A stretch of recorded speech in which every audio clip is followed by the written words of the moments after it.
भारत माता की जय।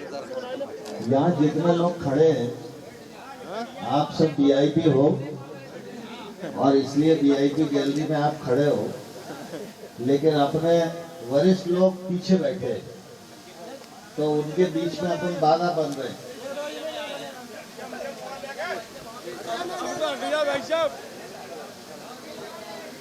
तो भारत माता की, भारत माता की। आज दो खुशी के अवसर हैं। एक तो होली का त्योहार है, तो ये खुशी तो है ही, और राकेश शुक्ला जी का अवतरण दिवस है।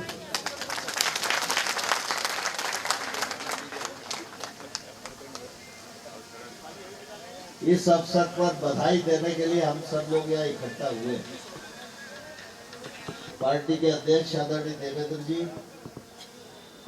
हमारी लोकप्रिय सांसद बहन संध्या राय जी, आदरणीय भागीरथ प्रसाद जी, आदरणीय केशव सिंह जी, रवि सेन जी, रमेश दुबे जी, अवधेश सिंह जी, केपी सिंह भदौरिया जी, मायाराम शर्मा जी, अशोक भारद्वाज जी, वीरेंद्र राणा साहब, संजीव काकर जी, कोक सिंह जी, अजय भदौरिया जी, राजकुमार कुशवाहा जी, मंच पर विराजमान हमारे सभी पदाधिकारी, नेतागण, जनप्रतिनिधिगण, और इस कार्यक्रम को गरिमा प्रदान करने के लिए दूर दराज मतदान केंद्र से चलकर आए भारतीय जनता पार्टी के देव दुर्लभ कार्यकर्ता भाइयों और बहनों,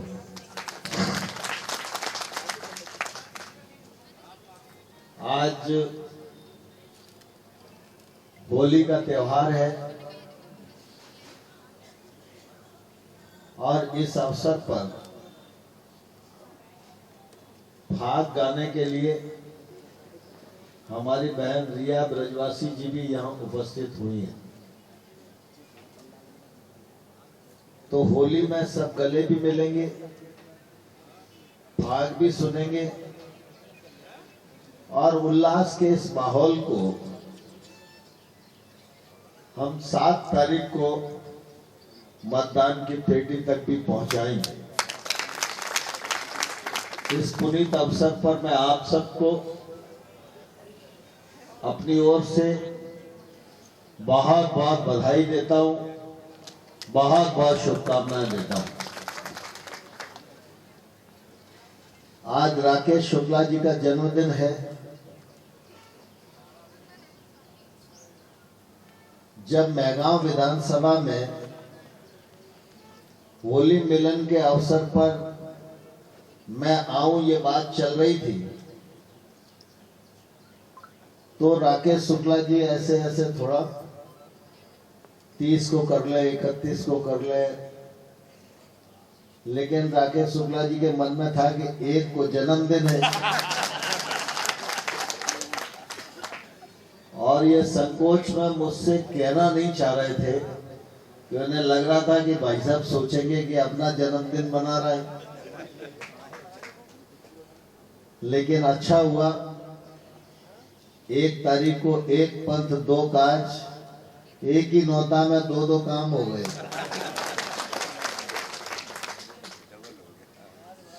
राकेश शुक्ला जी ने अभी आप सबके बीच में अपना निवेदन रखा है। मैं तो इस अवसर पर सबसे पहले आप सब लोगों को हृदय से बहुत बहुत बधाई देना चाहता हूं कि आप सब ने विधानसभा चुनाव में राकेश शुक्ला जी को आशीर्वाद देकर भारतीय जनता पार्टी की सरकार बनाने में अपना योगदान दिया।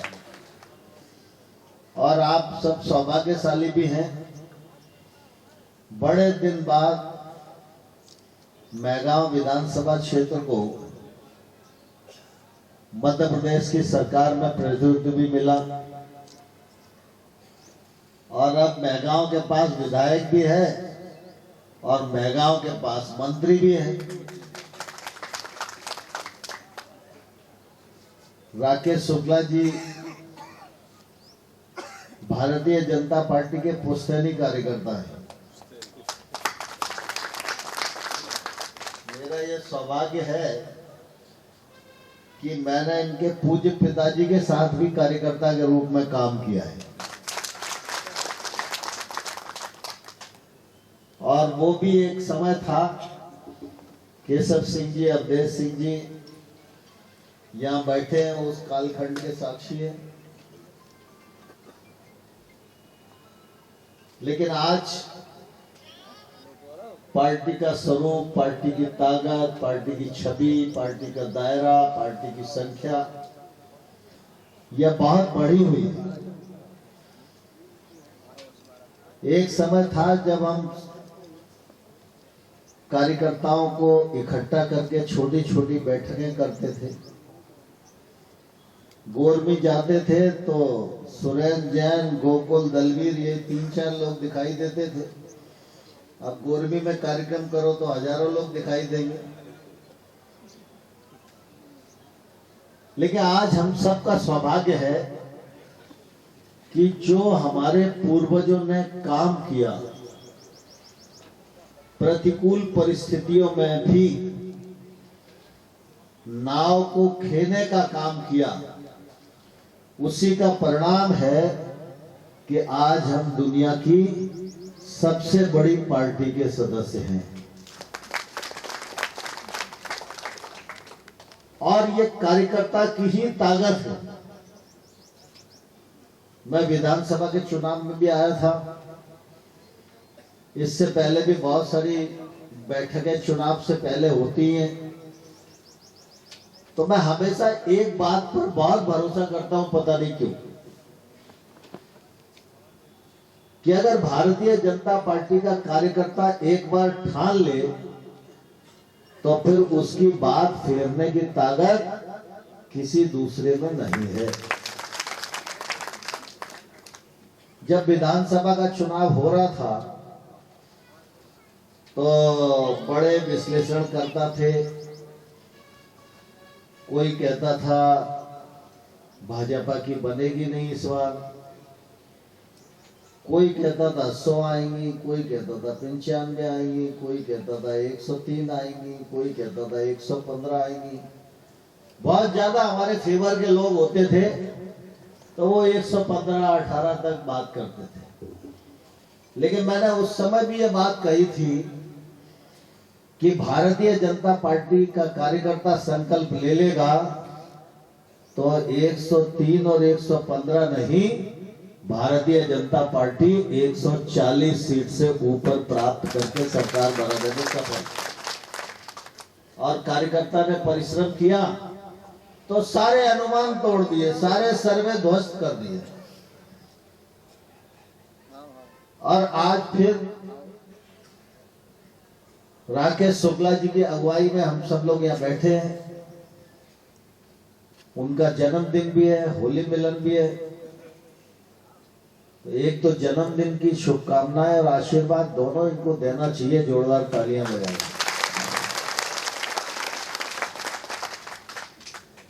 और शुक्ला जी का जन्मदिन और होली का पावन त्योहार, अब होली का जो त्योहार है वो अधर्म पर धर्म की विजय का त्योहार है, हम सब जानते हैं।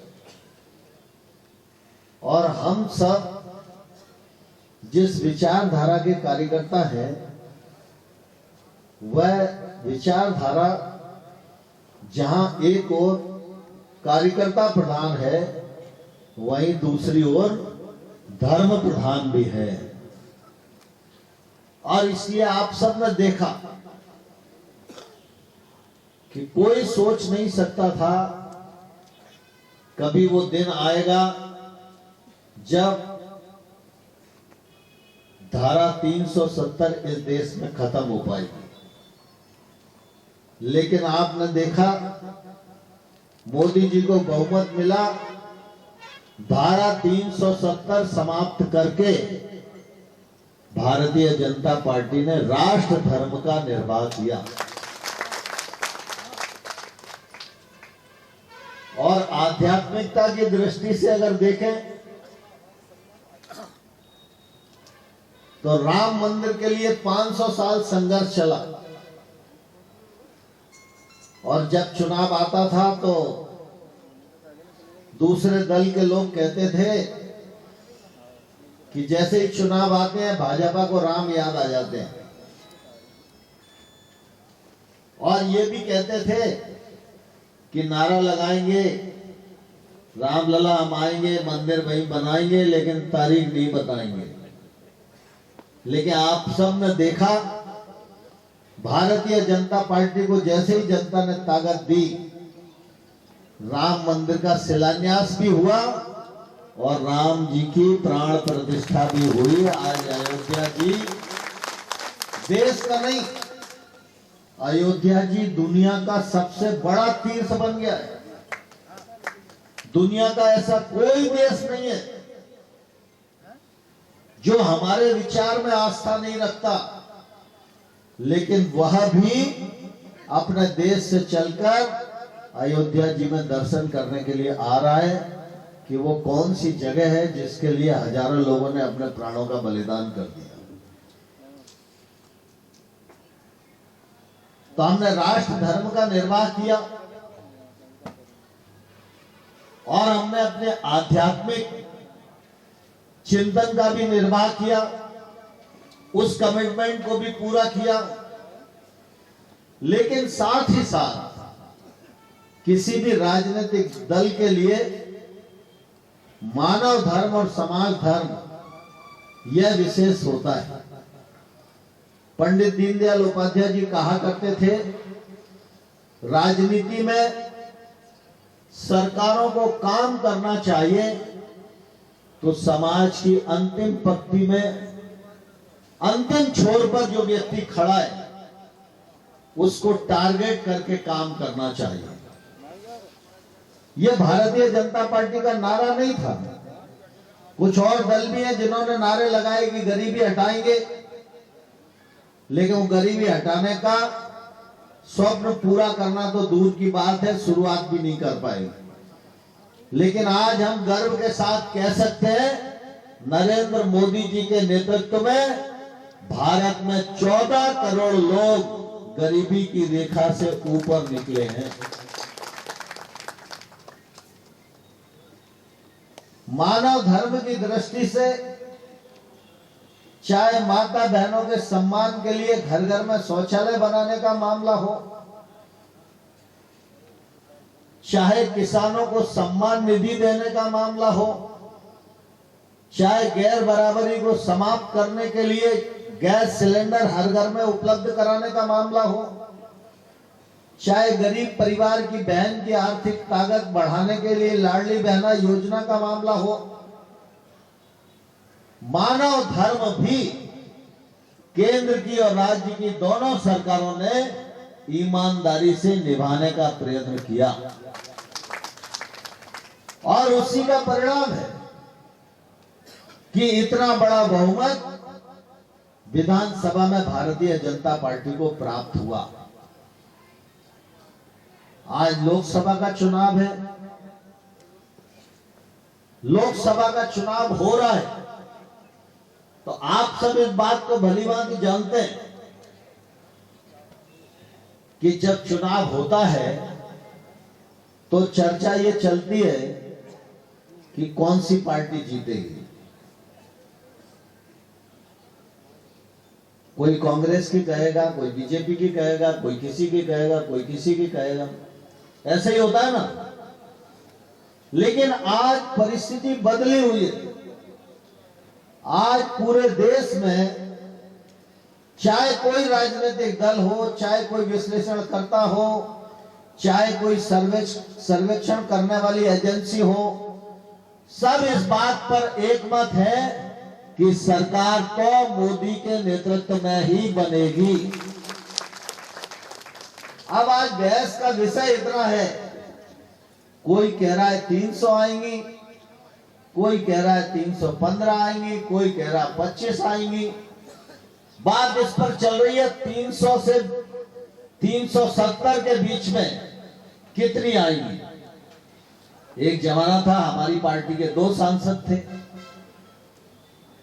तब उस कालखंड के प्रधानमंत्री भाजपा का मजाक उड़ाते थे, हम 2 हमारे 2।